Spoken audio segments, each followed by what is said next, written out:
L'Avent vient du mot latin adventus qui signifie venu, avènement. En fait, depuis toujours, on attend la venue du Messie. Le peuple d'Israël attend que Dieu envoie ce Messie qui va restaurer Israël, ce Messie qui va vraiment apporter toutes les solutions, toutes les réponses. Et donc, l'Église, dans sa pédagogie, nous propose tout un cheminement tout au long de l'année où nous allons nous mettre à la suite de Jésus et suivre tous les événements de sa vie, nous unir à chaque différente fête aux événements de la vie de Jésus. Et cette année liturgique va commencer le premier jour de l'Avent, qui sont 4 semaines qui commencent avant la Noël pour nous préparer à la naissance de Dieu, à la naissance de l'enfant Dieu, la naissance de Jésus. Et donc, ce temps de l'Avent est un temps d'une grande douceur, en même temps que c'est aussi un temps d'un grand dépouillement, parce que, je dirais, au niveau simplement de la nature, Dieu va arriver au moment où il n'y a presque plus de lumière, hein, où la lumière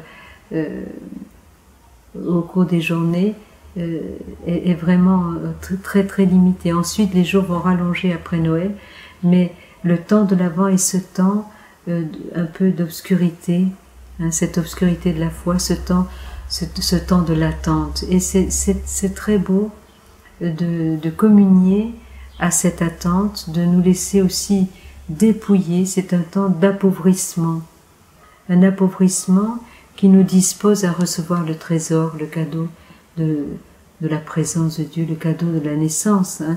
On dit que la femme qui attend un enfant vraiment est dans la peine, dans le labeur, dans les souffrances, mais quand l'enfant est là, alors c'est la grande joie. Eh bien, ce temps de l'Avent, c'est ce temps donc de préparation, où nous devons préparer nos cœurs, nous devons nous laisser dépouiller, hein, comme Marie et Joseph se sont laissés dépouiller quand, obéissant à un décret de César Auguste, c'est-à-dire quelque chose qui tombe, qui est tout à fait inattendu, qui ne dépend pas du tout d'eux, et comme cela arrive dans nos vies, hein, tout d'un coup, il y a un grand changement dans nos vies qui n'était pas du tout prévu, et il faut s'adapter, il faut adhérer à l'événement, il faut se mettre en route, il faut quitter. Ce temps d'Avent est le temps où l'on quitte, hein, dans la vie spirituelle. C'est le dynamisme de la vie spirituelle qui commence souvent par un quitte pour aller, hein, comme cet appel d'Abraham à qui Dieu dit « Va, quitte ton pays, ta famille et la maison de ton père et va, mets-toi en marche vers le pays que je te montrerai. Je ne te le montre pas tout de suite, mais je te le montrerai au fur et à mesure de la marche. » Et c'est ainsi dans nos vies.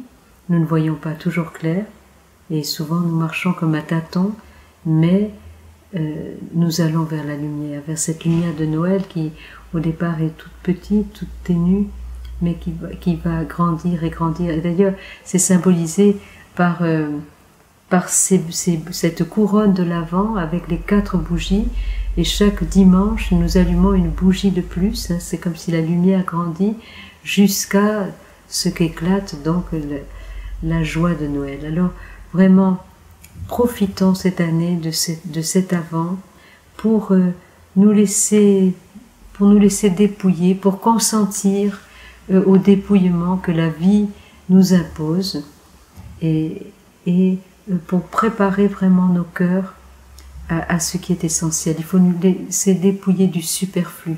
Quand Joseph et Marie sont partis sur les chemins de Galilée jusqu'en Judée, eh bien c'est évident qu'ils n'ont pas pu mettre grand-chose dans leur bagage, hein, et ils ont dû laisser, par exemple Joseph a dû laisser le petit berceau qu'il avait préparé certainement en tant que bon charpentier qui savait manier le bois. Il a dû laisser tout ça à Nazareth, et Marie a dû laisser aussi beaucoup de choses, et jusqu'à la tendresse de sa maman, hein, quand on accouche, on aime bien que la maman ne soit pas loin, eh bien, Joseph et Marie se sont laissés dépouiller pour que Dieu soit leur unique trésor.